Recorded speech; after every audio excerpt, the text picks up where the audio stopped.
Всем привет, друзья! С вами Ишхан. Сегодня я собираюсь взять интервью у Антонио Монтальто из Италии. Он посетил Армению впервые в 1988 году, и на данный момент он проживает здесь около 30 лет. Сейчас я собираюсь зайти в гостиницу Villa Cars, которую он основал, и поговорить с Антонио.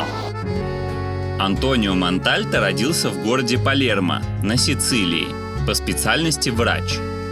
В 1989 году он переезжает в Гюмри для ликвидации последствий спитакского землетрясения и принимает активное участие в восстановлении медицинских центров.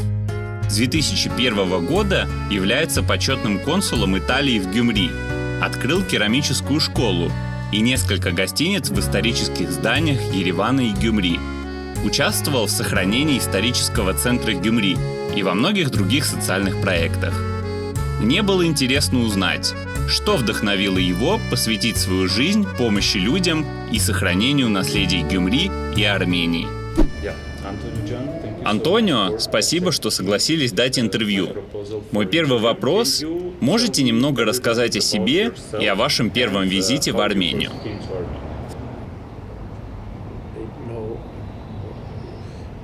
Я приехал в Армению очень давно.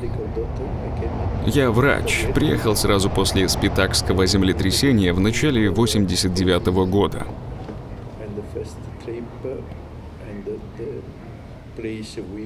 Первое место, в котором мы работали, был город Спитак. И я был очень, как сказать... Я был в шоке, увидев Спитак, потому что он был... Я не знаю почему, но я очень хорошо запомнил, как было холодно в то время и как было все заснежено. Спитак оказался разоренным городом. Много волонтеров работало тогда. И в то же время город был оживленным, и чувствовалась особая энергия. И это было связано не с землетрясением, а с особым моментом, с которым тогда столкнулся Советский Союз. Там было много чего, много боли. Я не могу вспомнить сейчас. Я помню много людей, их желание объединиться, их стойкость, их надежду на будущее после стольких потерь и сложностей. Люди пытались справиться с этой ситуацией. Мы увидели очень большую поддержку в той невероятно болезненной ситуации для многих людей. Это же случилось посреди дня. Дети были в школах, рабочие на заводах, многие дети остались без родителей, а многие родители остались без детей. Первым нашим проектом была постройка детского отделения больницы. Потом мы построили детский сад. Это заняло много времени, настоящее горе. Нужно было срочно принимать решения, но никто не может быть полностью уверен в чем-то. Знаете, многие говорят знаменитую фразу «я помогу». В этот момент я удивляюсь, потому что на самом деле сложно оказать нужную помощь в такой ситуации. Но мы приехали, и нам есть чего стыдиться. Сейчас я понимаю, что баланс неравный. Я получил намного больше от Армении по сравнению с тем, сколько я отдал. И я даже не уверен в том, сделал ли я все правильно. Были ли те люди в безопасности потом? Ведь это было самым важным на то время. В какой момент во время вашего пребывания вы почувствовали, что хотите остаться здесь? Я никогда не думал о том, чтобы остаться где-то навсегда. И сейчас так же. Люди могут назвать это судьбой. Знаете, романтики часто думают в таком ключе, пытаются связать все.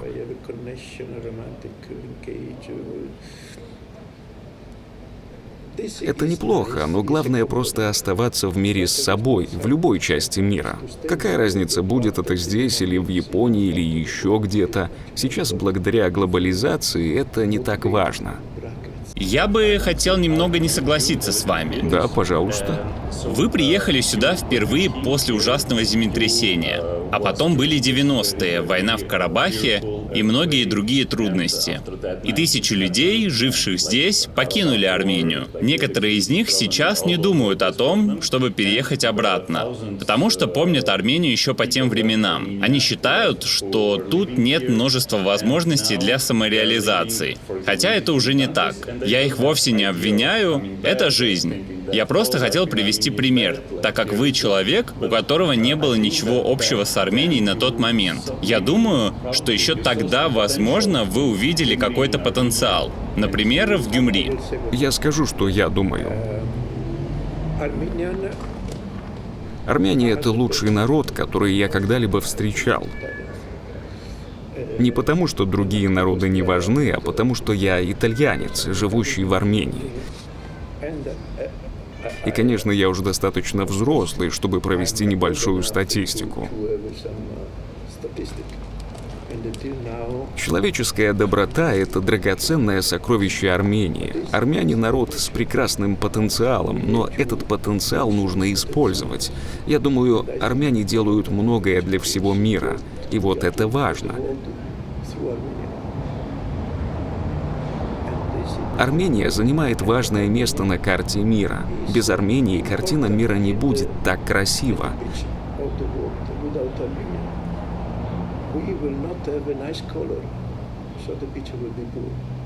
Но в то же время это ответственность. Нужно действовать, а если нет, то что?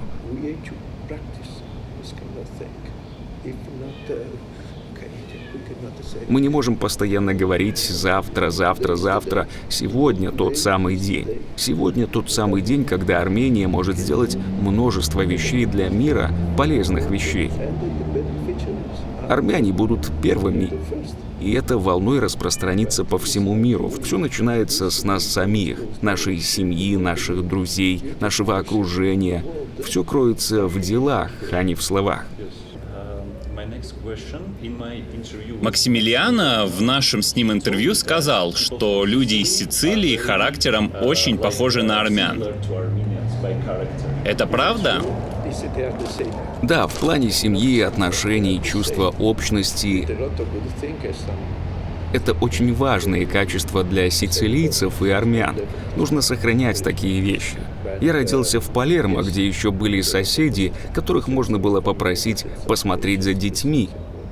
Это обычные человеческие отношения, которых сейчас все меньше и меньше. В современном мире, который очень быстро меняется, это очень интересная тема. Я не осведомлен достаточно, чтобы говорить об этом. Но я думаю, мы возьмем самое полезное из этой тенденции.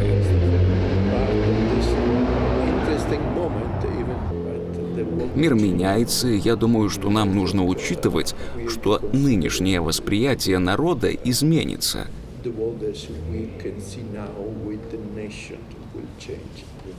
Я оптимистично настроен.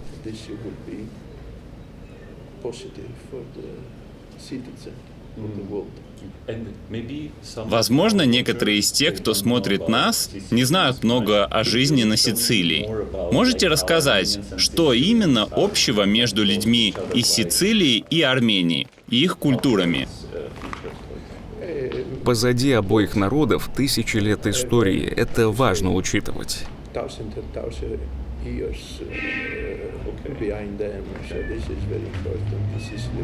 Сицилия — это центр Средиземноморья, центр Римской империи, можно сказать, связующая точка между Северной Африкой и южной частью Европы.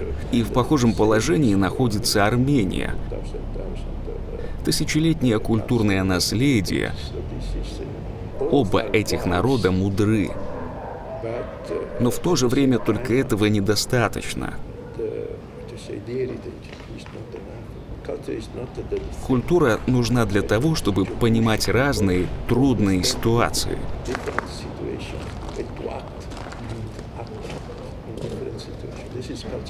Нужно действовать, действовать, действовать. Обоим народам нужно больше делать, чтобы улучшить качество жизни людей. Все общество едино с низов до верхов должно делать что-то. Если только часть будет работать, мы потеряем время, потому что народ должен являться главным героем развития страны и общества. Мы можем развиваться лишь все вместе. У некоторых людей нет никаких возможностей, денег, связей. Мы не должны забывать о них. А есть люди, у которых есть возможности, потому что они умнее, они получают все бесплатно, конечно, от Бога, от судьбы. Если мы не будем чувствовать ответственность за поддержку тех, кому не так, в кавычках, повезло, мы не будем развиваться. И это очень важно. Нужно всегда работать больше. Но чтобы общество изменилось, нужно время. А вы не видите изменений, потому что это короткий промежуток. В семьях и в умах людей должен быть один настрой. Тогда государство будет служить населению.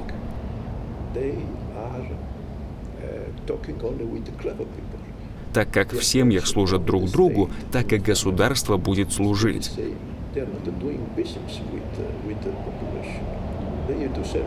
Это не будет каким-то частным сектором, стремящимся к немедленному экономическому результату. Они будут думать о качестве жизни граждан.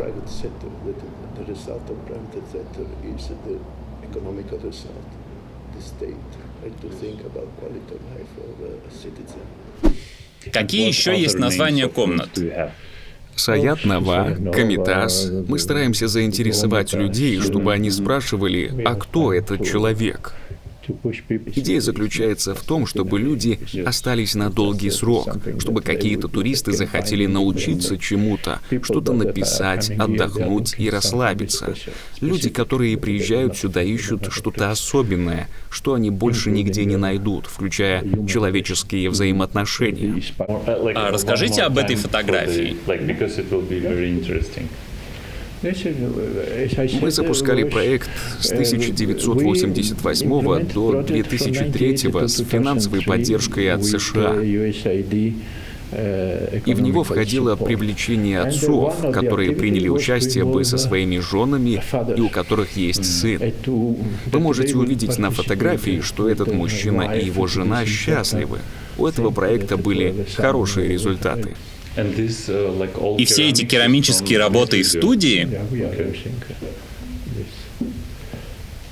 Да, задача состоит в том, чтобы создать такие условия, в которых люди, в которых люди хотели бы выпить чай. В некоторых комнатах есть небольшая кухня, чтобы люди могли приготовить что-то.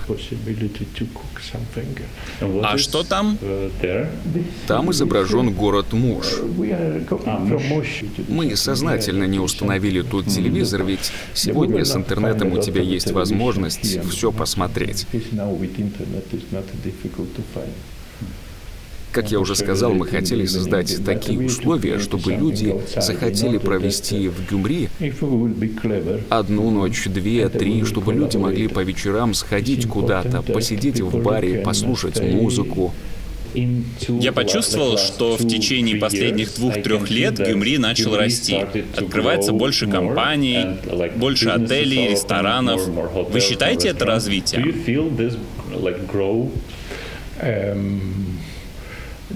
Вопрос в том, для чего мы это делаем. Во-первых, чтобы у самих местных жителей была возможность посетить такие места, например, бар. Мы не должны думать, что бар или ресторан только для туристов. У местных жителей должна быть финансовая возможность всей семьей в субботу пойти поесть пиццу, например.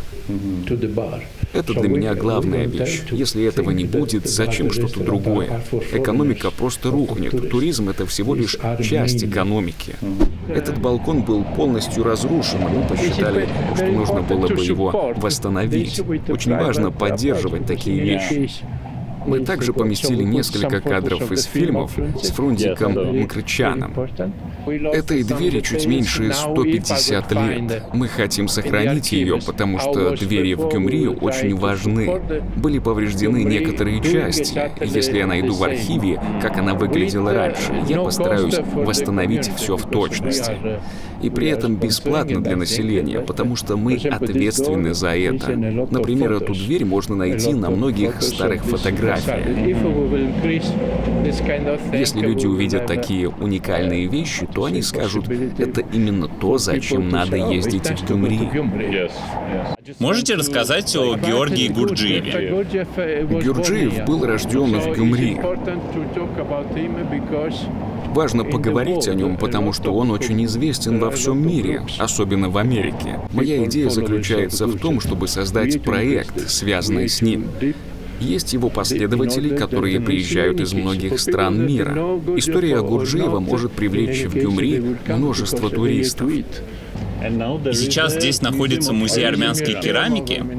Да, мы сейчас пойдем в новый центр. Скоро музей переместится туда. Мы посадили эти деревья.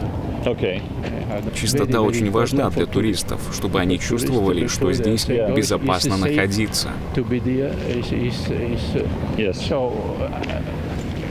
Информация для наших зрителей. Мы сейчас находимся в центре города, в ее исторической части.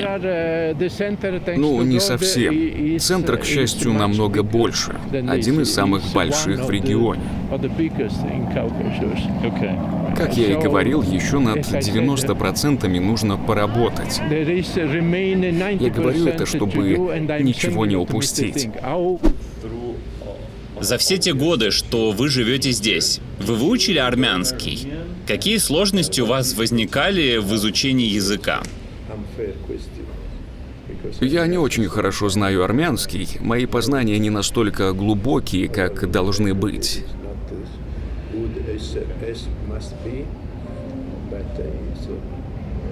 Дело в том, что я не очень хороший ученик. Вот почему так.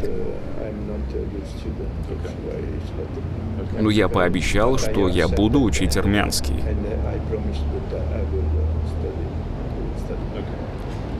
Следующее интервью у нас будет на армянском. А как изменился ваш характер за все это время? Я стал лучше. Можете рассказать подробнее? Я стал лучше. Я стал намного лучше, потому что, когда я покинул Сицилию, я был очень молод, мне было 18. Потом жил в других городах и странах. Значительная часть моей жизни прошла в Армении. Вот уже 35 лет спустя после первого посещения. Знаете, уважение к женщинам, детям, пожилым людям, я научился этому в Армении. У меня были не очень хорошие отношения с родителями. Я виделся с ними в последнее время не очень часто, к моему сожалению. Я научился, как правильно нужно отдыхать, как наслаждаться моментом.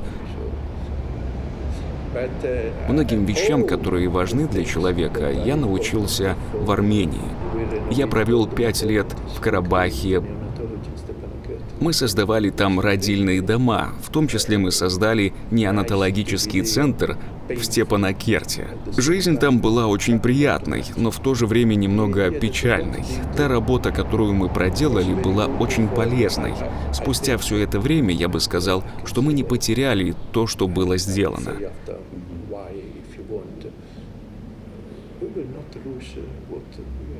Люди все еще думают о результате, а для меня также важен процесс. Потому что процесс включает в себя отношения, мы делимся чем-то с людьми. Для меня это важно. Сейчас в основном фокусируется на результате, а для нас также важен процесс. Можете рассказать о вашей школе керамики? Например, когда я был маленьким, я с родителями посещал разные страны. И когда мы побывали в Иерусалиме, в армянском квартале, я узнал, что там есть несколько знаменитых на весь мир армянских керамических мастерских. И потом я узнал, что армянская история керамики довольно-таки долгая. Но в самой Армении на данный момент я не знаю ни одного бренда, который бы был известен во всем мире. Спасибо за вопрос, потому что в нем ты уже все сказал. Армянская керамика очень хорошо известна во всем мире. Армянские керамические мастерские были созданы в Кютахье и Изники несколько сот лет назад. Кстати, Комитас родился в Кютахье. Лучшие произведения этого периода хранятся в Эрмитаже, Лувре, Музее конгрегации мхитаристов в Венеции, Британском музее искусства и истории многих других по всему миру. Для нас керамика — это то, в чем армяне преуспевают лучше всех в мире. Я не буду вдаваться в подробности, об этом можно прочитать в книгах.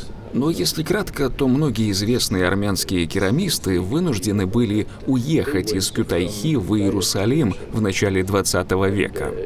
И сейчас они продолжают быть лучшими в этом деле. У меня нет опыта в керамике, я доктор. Начали мы этим заниматься случайно, когда мы работали в Спитаке. Мы жили во временном общежитии, туда часто приходили дети, потому что там было тепло. Чтобы как-то их занять, мы приобрели маленькую печь. Затем мы начали проводить мастер-классы и постепенно расширяться. Я считаю, что это может обеспечить будущее экономики, стабильность многим семьям. Хорошие навыки керамиста уже находятся в ДНК некоторых людей здесь. Мы открыли керамическую школу в деревне Сюникской области, недалеко от Гориса. Это важно, потому что это влияет на качество жизни людей, не только связанных с этим напрямую, потому что это компонент общей жизни людей в Армении. Керамика — это всего лишь один из тех вариантов, как мы можем повлиять на экономику и участвовать в экономическом развитии. Я думаю, есть и другие сферы, например, сельское хозяйство с технологиями, которое поможет приблизить будущее с фантастическим качеством жизни. И нужно создать условия, чтобы люди приезжали в Армению и проводили тут время. Конечно, при всем этом я вижу здесь и негатив, но позитив гораздо больше. Мне не нравятся люди, которые хотят видеть только плюсы и не готовы замечать проблемы. Одна из причин нынешнего кризиса в мире заключается в том, что мы слишком полагаемся на экспертов, а будущее строят совершенно другие люди. Будущее создают здравомыслящие и знающие люди, обладающие навыками и видением жизни. Но даже с хорошими и умелыми людьми требуется работа, чтобы что-то построить. Входите. Мы пытаемся восстановить еще один двор с поддержкой нашего фонда. Он будет открытым, люди смогут приходить. Здесь будет центр по популяризации ремесленничества. Это здание принадлежит нам на 70%. Фасад очень хороший.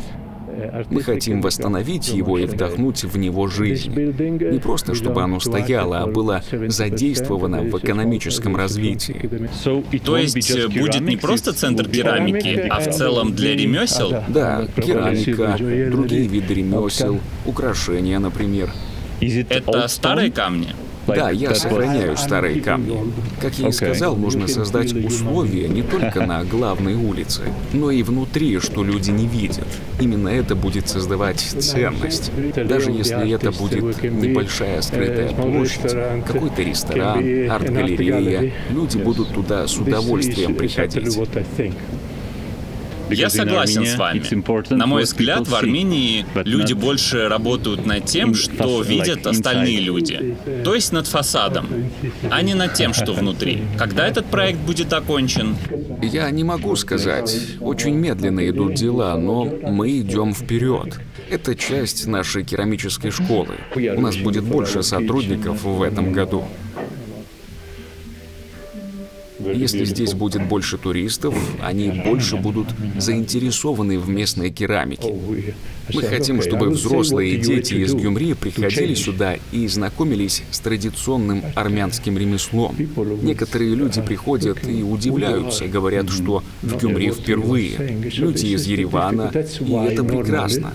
Конечно, плохо, что большинство людей мало ездят. Было бы хорошо, если бы был поезд, который прибывал бы каждый час, привозил бы больше людей. Но это сложно организовать. Это задача на будущее. А как люди из других стран могут приобрести керамические изделия из этой студии?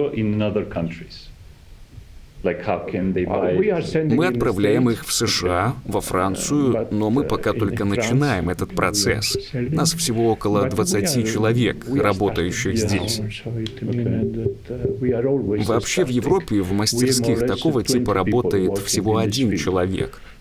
У нас также часто проходят разные тренинги, поэтому у нас сотрудников больше.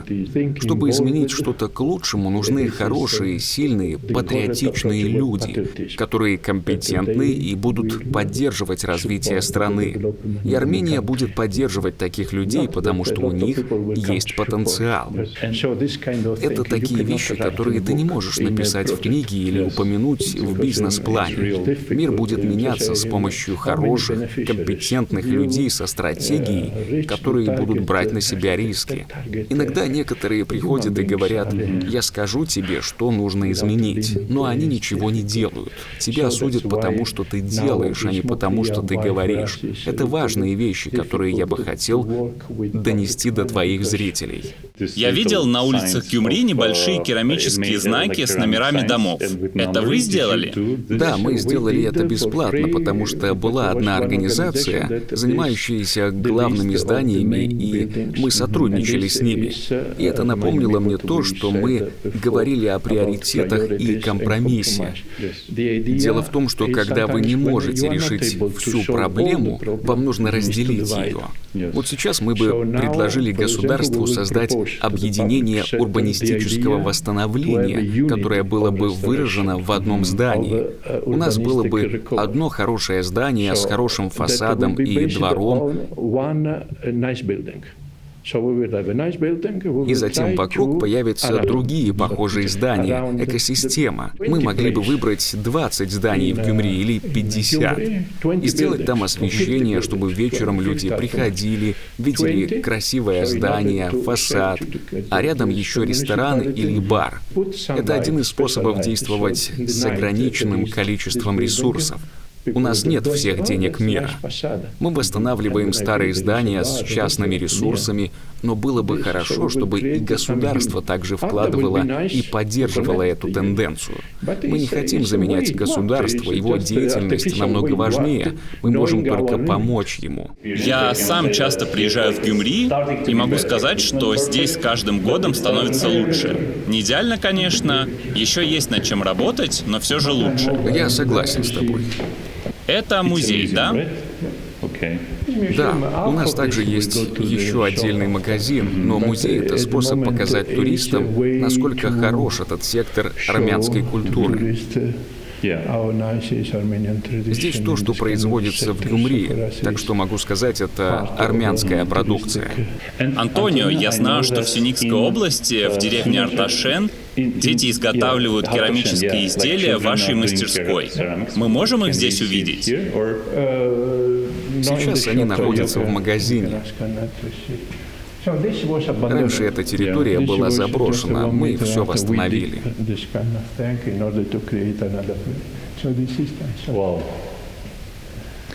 А наверху находится отель. Да, Получается, что люди могут увидеть музей из комнат? да. Вы сказали, что история армянской керамики началась в Кютахе. Верно. Это возле Стамбула? Не совсем, но можно и так сказать. Некоторые послы приходят сюда. Мы работаем с посольствами многих стран, например, с посольством Франции, так как сотрудничаем со многими французскими организациями. Нам важно предоставить свидетельство того, что люди работают. Ведь нам помогают развивать проект. Вы уже упоминали работу в армянских больницах. Можете подробнее рассказать об этих проектах? Как я уже сказал, я приехал в Советскую Армению в начале 1989 года из Рима как врач в рамках организации «Институт университетского сотрудничества». Я работал над проектами, связанными со здоровьем матерей и детей в Спитаке. Изначально мой проект был рассчитан только на 6 месяцев, и я не планировал оставаться в Армении дольше. Но из-за развала Советского Союза и войны в Карабахе увеличилась потребность в таких проектах, и они продлились еще несколько лет. Идея заключалась в том, что нужно было действовать в экстренной ситуации, а не ждать. Вы знаете, когда происходят такие ужасные ситуации, сложно не потратить деньги впустую. И вы не можете слишком долго планировать, потому что люди нуждаются в вас. Мы начали работу в Спитаке, предоставляя лекарства, вакцины, мебель. Мы построили педиатрическую больницу и роддом. Также мы много работали с местными докторами. Это врачи, фельдшеры и технические специалисты с профессиональным образованием. Мы работали с уверенностью, что все вернется на круги своя. Мы не знали, что общая ситуация в Армении скоро ухудшится. Такая деятельность является благотворительностью.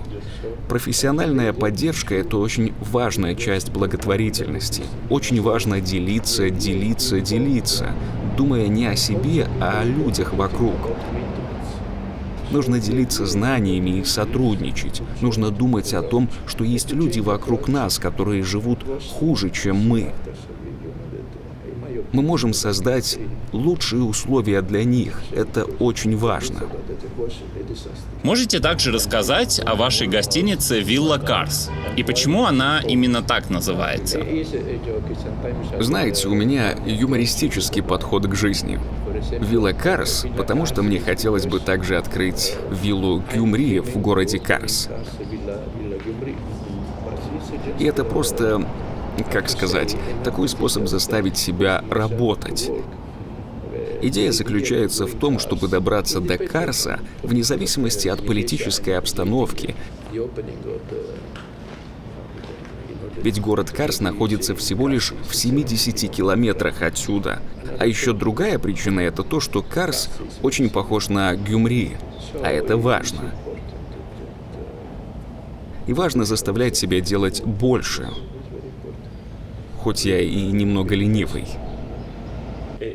Насколько я знаю, кроме проекта «Вилла Карс», у вас есть несколько похожих проектов в Ереване. В том числе «Вилла де Ленда» в историческом здании 19 века.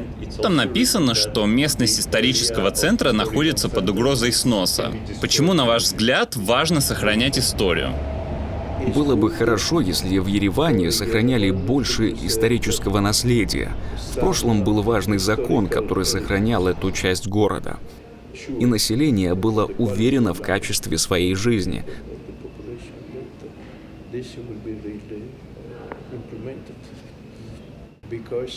Потому что есть риск, что, будь оно в использовании ограниченного количества людей, качество жизни ухудшается. Мы просто напоминаем людям, что мы не смогли спасти Хачкары, например, в Азербайджане. Но мы не можем разрушать наследие в самой Армении. Это немного, как сказать, грустно.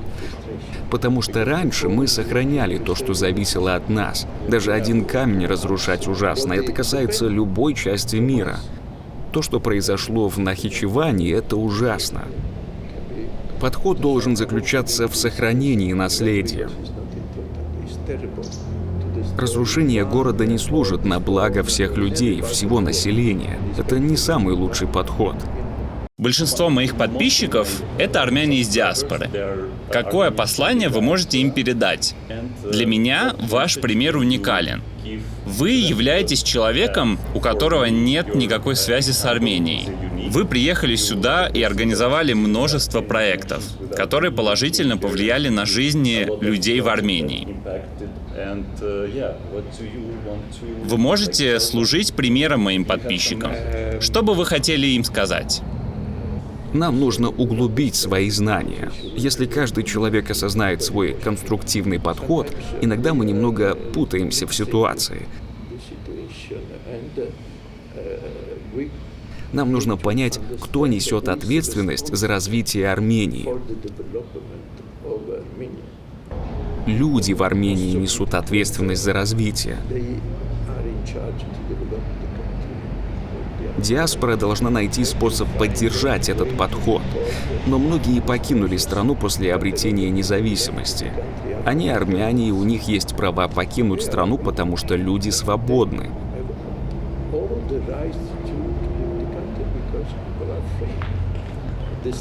Государство должно создать условия для того, чтобы люди остались. Люди свободно уезжать. Конечно, сейчас идет глобализация. Люди разных национальностей уезжают и приезжают куда хотят. Но мы должны нести ответственность за сохранение наших традиций. Нам нужны те люди, которые чувствуют.